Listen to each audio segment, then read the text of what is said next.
Okay, today we're going to talk about something that might just challenge a very, very popular idea in modern faith. So let me just kick this off with a statement that I know is going to feel super countercultural right now. And it's this: God's kingdom does not run on vibes, it runs on laws. Seriously. And getting a handle on this one principle, man, it can be the exact difference between a life of constant defeat and one of consistent victory. All right, so let's get into it. We've got to tackle this huge issue I like to call the freedom misconception. It's this idea that a life just based on vibes can somehow lead to anything other than spiritual defeats. We've got to unpack that. So, what's the big lie that so many of us have, accidentally bought into? It's this simple but powerful idea that structure equals bondage, right? As soon as we hear words like laws or systems or rules, our minds just instantly jump to this picture of restrictive, joyless legalism. But the truth, the reality of how God's kingdom actually works, well, it's the complete opposite. That thing we see as restrictive structure, that's actually his divine protection. It's not a cage, you guys. It's a fortress. And let's just be super clear about this. You absolutely cannot vibe your way into victory. It's just not going to happen. You can't freestyle your way into holiness, and you for sure can't feel your way into having real spiritual authority. These things have to be built brick by brick. You don't just stumble into them. Okay, to make this super practical and easy to grasp, let's use a really powerful and pretty much unavoidable analogy. Let's talk about the law of gravity. Just think about this for a second. It's a simple test, right? Let's say your opinion is, you know what, gravity is restrictive. I don't like it. So your action, based on that feeling, is to just walk off a roof. So what's the result? The law of gravity still works every single time. It doesn't care about your opinion. Your feelings don't change the law, not one bit. And that illustrates the point perfectly, doesn't it? Rejecting God's structure, that isn't freedom. It's just making yourself completely vulnerable. I mean, think about it.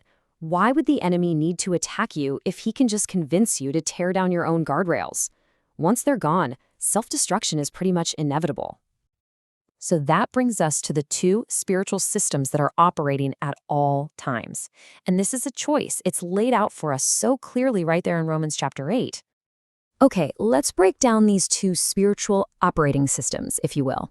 On one side, you've got the law of sin and death. Now, this isn't some arbitrary punishment from God. No, it's the natural, predictable consequence of disobedience. It always leads to chaos and destruction. But then, on the other side, you have the law of the Spirit of life, which we find in Christ Jesus. That is the system that produces victory, order, and protection. And here's the key. You are always operating in one of these two systems. There's no middle ground. Now, this is where the enemy's master trick comes in. What he does is he tries to sell you on a third, completely non-existent system, the law of sin and blessing. And this, my friends, is the great delusion. It's the lie that says you can live in disobedience, but somehow still experience God's increase, his prosperity, and his life. But that system, it doesn't exist. It's a total spiritual fraud. So if that's the problem, what's the solution? How do we fix this? Well, it's all about moving from a life of violation to a life of alignment. And that is the path to victory. And this leads to a question we all really need to ask ourselves and be honest about it. That constant struggle you're facing, is it really spiritual warfare? Or could it be the direct consequence of violating a spiritual law? It's so easy to blame the enemy for a problem we actually created ourselves just by stepping outside of God's protective structure. This totally reframes how we should think about revival. Look, real revival isn't just a powerful worship service or some big emotional high. And hey, those experiences can be great, but true, lasting revival is much simpler. It's a return, both for you personally and for us as a group, to spiritual alignment with God's commands. So how do we actually do this? What are the practical steps to achieve this alignment? Well, first, we have to completely change our primary question. Instead of asking, what do I feel like doing, we start asking, what did God command? It's a huge shift. Then we have to intentionally build systems into our lives, things like a consistent prayer time or real accountability that act as guardrails to protect our obedience. We literally structure our lives to prevent ourselves from drifting. And a big one, we choose our circle, our friends, on purpose, because we know that some people are going to sharpen us while others will just make us dull. All right, let's start to wrap this up by looking at your kingdom choice. And I just want to remind you, the theme here is protection, not prison. That's the key.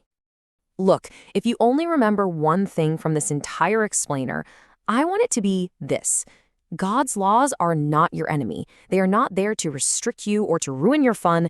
They are the guardrails. They are the fortress walls. They are the very structure of your divine protection.